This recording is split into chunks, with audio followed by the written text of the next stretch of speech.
The brain is the least understood organ, and yet is the very important organ because it literally runs our lives. Welcome to Mind Vault Podcast, where we unlock minds one story at a time. I'm your host, Dr. Clementine Chawane, and I'm looking forward to having thought-provoking conversations that will help you and your loved ones with regards to mental wellness and building resilience. Welcome to Mind Vault Podcast, where we unlock minds one story at a time. I am your host, Dr. Samke Ngcobo. Today, we are running the segment related to the lived experience narrative, a very important part in mental health care. Today, we have Aviwe Funani, someone that I admire greatly in the mental health space. She is a passionate mental health advocate and someone who is doing very impactful work in the mental health scene. Welcome, Aviwe. Thank you for joining us today. Thank you so much, Dr. Samke. This is such an honor to be on this platform, a really important platform for people with lived experience as well as the mental health sector as a whole. Thank you.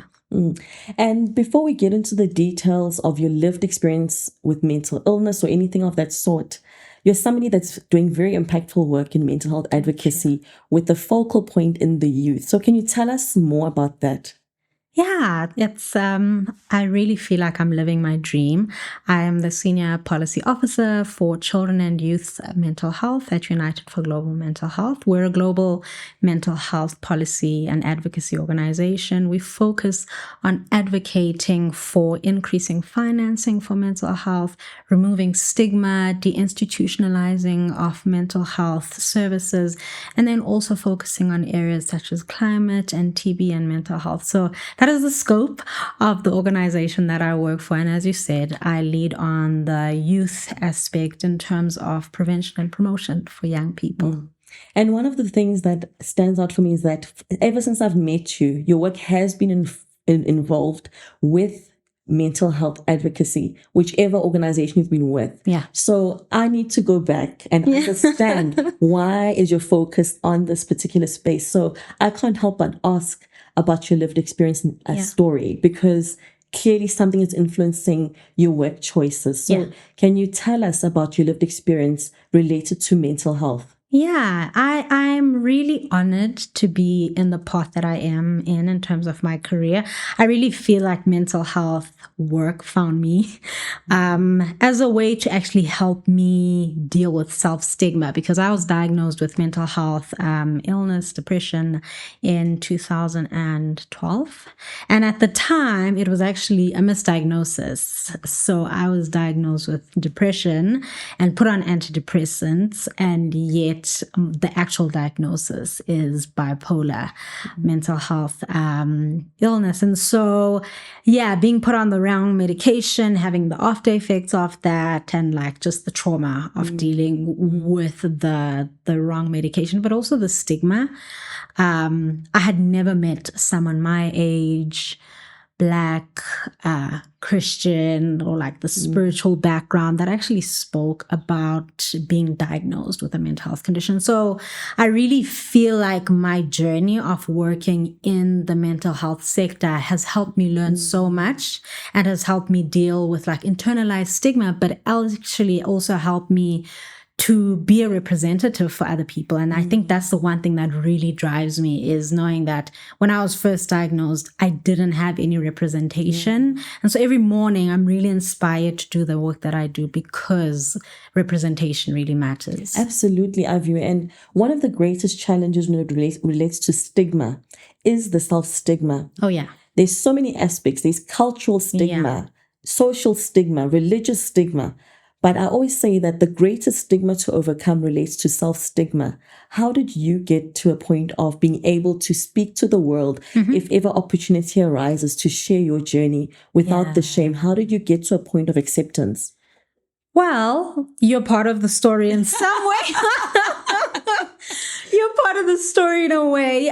So my best friend, who's actually a medical doctor, who really helped me through the journey, as she's also someone who is now specializing in psychiatry, really helped me walk that journey and just removed the language that was negatively associated with mental health for me. So it started within conversations with my friend and also in the workspace, and realizing that so many people are actually living with mental health conditions, and it doesn't stop them from bringing their full potential in terms of the workspace, in terms of relationships. And even when I met you, and I remember our first conversation, I think it was 2022. Yes. And I remember we spoke so much about self-stigma, and I just went back home and I was thinking, actually, this is really true, even if I didn't have the word or the language for it.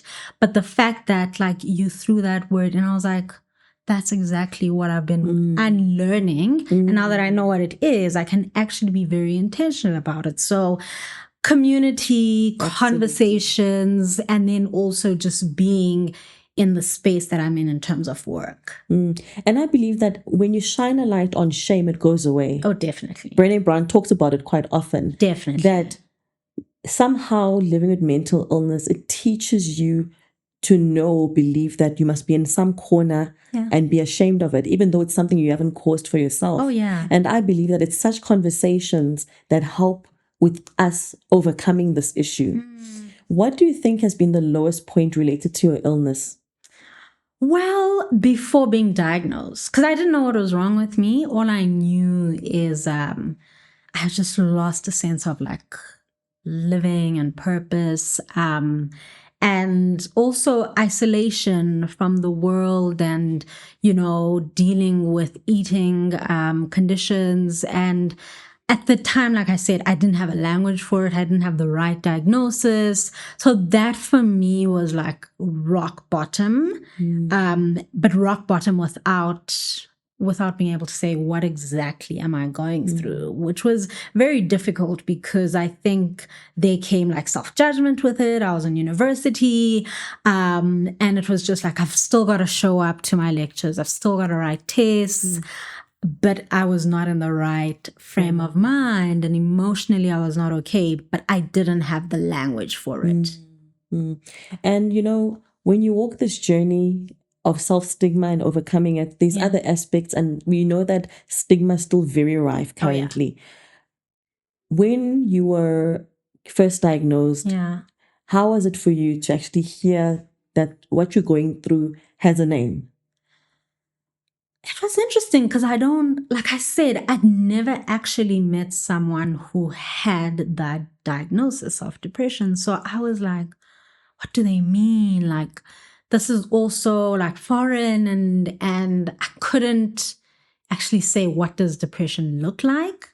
But I think having a name to it in some way dissipated the shame, because I could say, oh, it's not me. Because the whole time I'd been like, what's wrong with me? Why can't I be happy? Like, I'm a cheerful person, like I'm a bubbly person, but like, what is going on and why can't I fix it?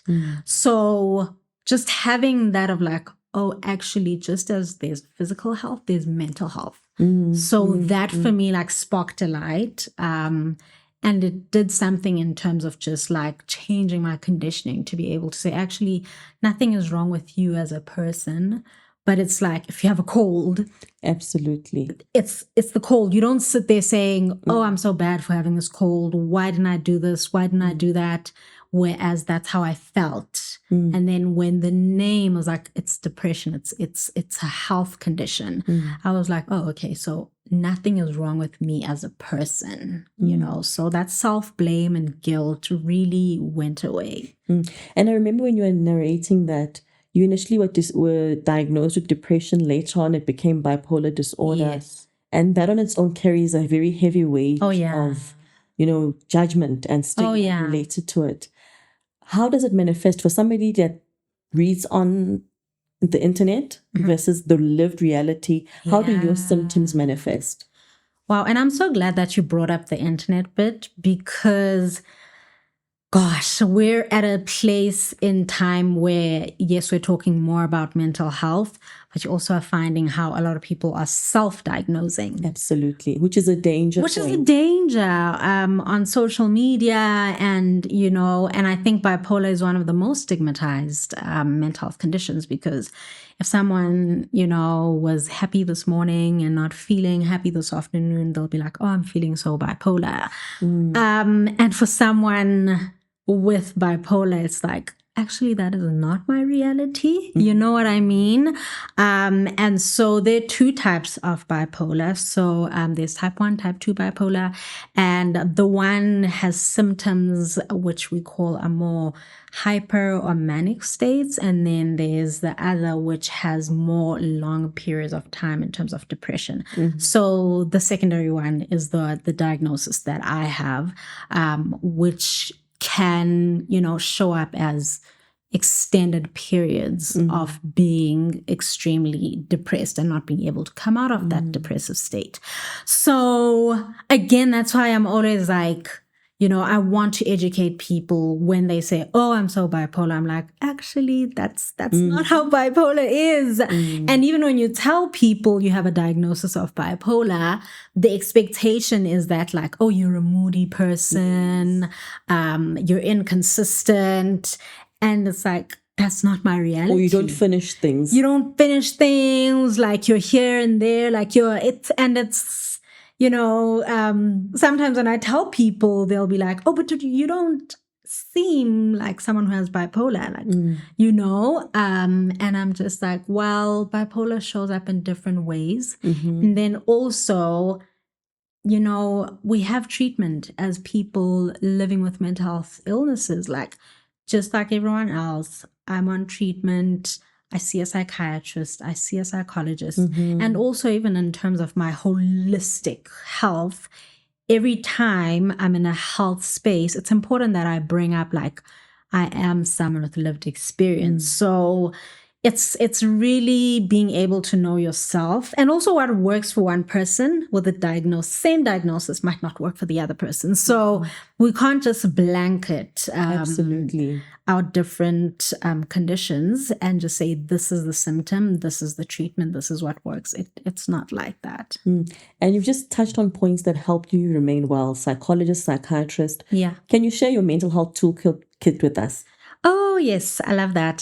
So there's the self toolkit, which is all the practices that I do with myself. And then there's also the clinical aspect. So I see a psychologist, which helps me in terms of just my day-to-day life. How do I put practices and tools in place that will help me with coping, that will help me in terms of self-regulation, that will help me in terms of navigating my emotions and my path and my condition. And then I see my psychiatrist, I think every after 2 or 3 months, where she is the one that actually diagnoses. And that's something people need to know as well. There's a difference between a psychiatrist and psychologist, whereas the psychiatrist is more the clinician, that practitioner that can actually diagnose and also prescribe medication. So I see my psychiatrist, and she will look into, like, the trends and patterns in terms of my well-being based on behavior, and then see, okay, is my medication still fine? Must she switch me over to something else? And sometimes it's like, do we increase a dose? Do we decrease a dose? And then also personally, I think boundaries have been so important in terms of my mental health. It's a game changer. Oh my gosh, it has changed my life. So being able to know what works, know what doesn't work, know, what conversations I can entertain, what people or spaces I want to be around, and are so critical. And I've become so much more mindful of myself, and also not guilty to tell people. And I'm like, actually, I can't be part of this, or I can't be in this conversation. It's not for me. And also being able to listen to my body, because what works today might not work tomorrow. So I need to be very sensitive with myself. I love that. Yeah, it's important. When people talk about lived experience and they talk about people with mental illness, there's a perception still, even though we're in 2025, when they think of a mentally ill person, it's someone who's unhinged, running around on the streets, and that's the perception that they have. Oh, yeah. And that's why it's so important to have people who are thriving. You're not surviving your illness. You're not suffering from your illness. You're living with it. And there's a big difference related to that. So what are your reflections when it comes to the lived experience narrative and having a space for it and a voice for it in society in terms of dispelling stigma, but addressing it as well? What are your thoughts? Yeah, I think when we talk about stigma, we can't do that without acknowledging the historical role in terms of whether it's religion, whether it's culture. We know in Africa that actually not just in Africa, globally, that colonial laws played a big role in terms of bringing in stigma and even certain language and narratives, whereas historically we know in Africa that a lot of communities, when someone had a mental health condition, they actually weren't taken out from the community, but they were taken care of in the community. You know what I mean? So I think it's also understanding the power of each place, each community, and aligning with that story and removing the historical things that we know are unhealthy. Because I think as human beings, we are wired to know, actually, this is right, this is not wrong. It's just us being in tune with our gut feeling. And the conversations, I think that we have the power to start. So platforms like this are really powerful, are really needed in terms of dealing with stigma, because you're having people with lived experience. You're having people who might be feeling that actually something's not right. I'm too scared to see a psychiatrist. I'm too scared to see a psychologist or a counselor. But when you see, like what you said, people thriving, that you can actually look and say, actually, my life is not a dead end. Absolutely. I have purpose and I can live with a mental health condition. And I can also have, like what you said, the toolkit to help me in terms of coping day to day. I think you've said something so powerful when you touch on purpose. Yeah. Because oftentimes when people receive the diagnosis, they actually somehow feel that it's the end of the road, that it's a dead end for them, that it means that their life has to be changed for the worst. Correct. So that is why it's so important when somebody stands up and says, look, I'm living with this. Look what I'm achieving. Look what I'm doing. Was there ever a specific moment where you thought, I'm going to be more vocal, I'm going to be more open in sharing my story? Yeah. Or was it like a gradual progression? It was definitely a gradual projection. So when I speak about a projection, it's like my trajectory. I mean, it's been a growth, like I said, starting out my career in communities, understanding, first of all, that mental health conditions, number one, can also be caused by the environment that you're in. So I just feel like my career has really been part of my healing journey. I love that. Has been a part of educating me and removing stigma, because the more and more I've been exposed to different communities, more ways in which mental health is treated and talked about in different spaces, and also having interactions with whether it's medical practitioners, whether it's community-based service workers, whether it is in the space that I'm in right now, which is global policy. That for me has all been a part of my journey and has shaped the narrative that I have of it. And then also it's helped me come to a place where I say, okay, I can actually take this from this particular thing and bring it into my day-to-day life, and meeting people like you and also having conversations with other people with lived experience. I think for me, it's just revolutionized my entire life. And is there something you wish to say? It's twofold, to families of people living with mental illness. But let's start firstly with people who live with mental illness who are watching us today. What message would you say to somebody who's living with a mental illness? I love that question. There's so much. But I think the most simple way to say it is there's nothing wrong with you, that you are a perfect human being. You are unique. And your mental health condition actually adds to the uniqueness of your story. And don't look at yourself as if you're flawed or you've done something wrong in life. And this is a punishment of some sort, but it is actually, it's a health matter. Just like physical health, mental health is a real thing. So don't be hard on yourself. And get the help that you need. Find a sense of community. Yeah. And you mentioned something about the fact that people are using different resources that aren't always appropriate to get information. What is your message to people who rely only on social media and not necessarily going to professionals and looking at reliable resources as well? What is your message to people who are self-diagnosing? I have depression. Then you ask, who diagnosed? I feel like I've been depressed for a while. But there's no formal diagnosis. What would you say to that? Well, I think we're at a point in history where technology is not going away. So how do we actually encourage, especially with young people, encourage positive use of mental health? So there are online platforms that are actually supporting young people or people around the world when it comes to mental health. So for example, there are platforms such as Headspace. It's an Australian organization that does online counseling, but also they've got an incredible online platform where you can actually get accurate information. There's Same, which is focusing on LGBTQI communities living with mental health conditions. So it's platforms like that I would encourage people go online and actually look up accredited mental health service providers and learn from them instead of focusing just on what someone else is saying, because it could be their lived experience, but like I said, the toolkit is unique for each person.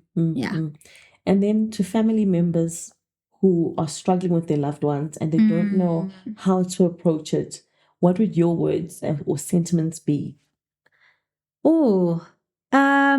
Less judgment, more care. I think that is the most simple thing. Like, less judgment, more care, because a lot of times we as family members are the first people to actually bring in the stigma, isolate the person.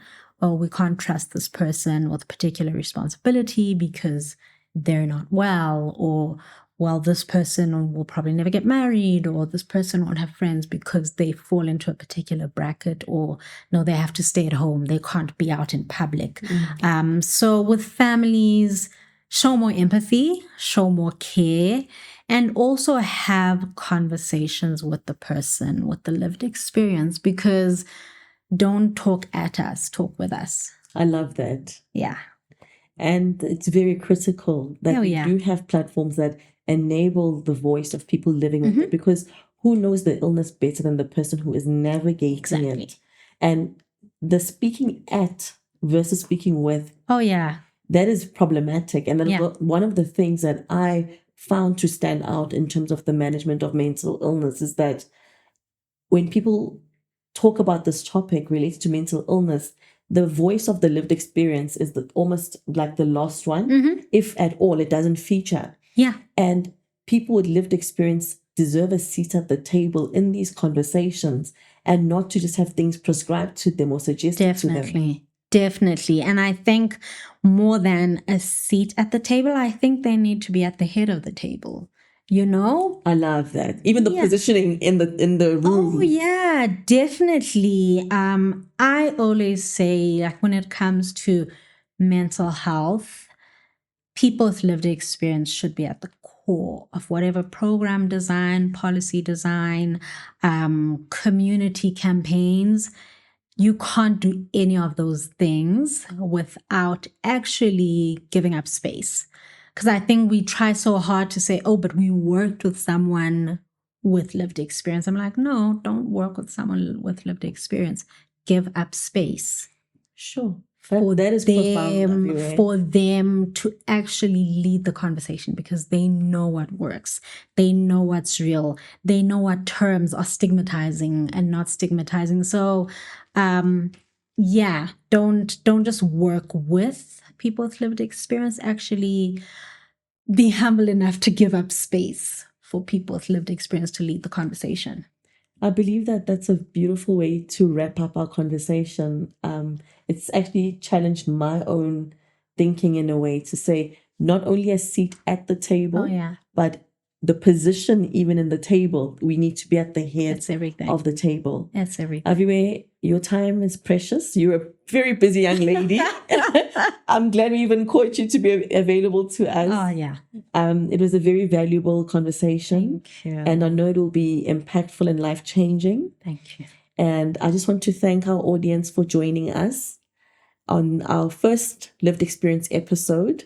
We will be having many more conversations with people who live with mental illness and are not just suffering with their illnesses, but thriving despite it. Mm-hmm. So this is us wrapping up, and I look forward to seeing you in our next episode. Take care.